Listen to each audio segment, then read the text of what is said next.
Welcome to Chillin' 101. We hope this video helps. You'll start by opening settings and confirming prerequisites. This avoids surprises. First, right-click the taskbar or press Windows +I to jump into settings immediately.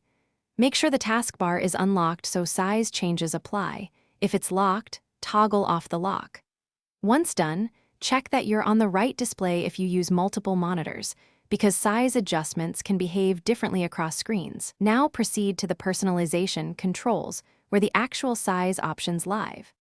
You'll adjust the actual size under personalization, where the taskbar section holds most options.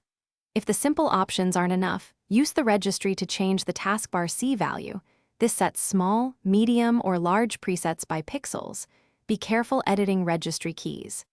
After changing settings or registry entries, restart Explorer to force the UI to update.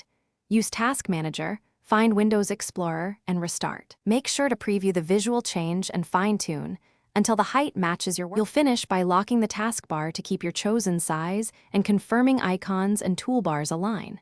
If you use the registry, restore the exported backup if anything looks off.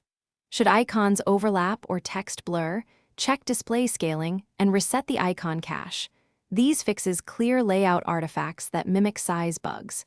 If the taskbar still misbehaves, restart your PC one more time and verify drivers are current. Often that final restart resolves persistent visual glitches. Thanks for watching. Consider subscribing if we helped you.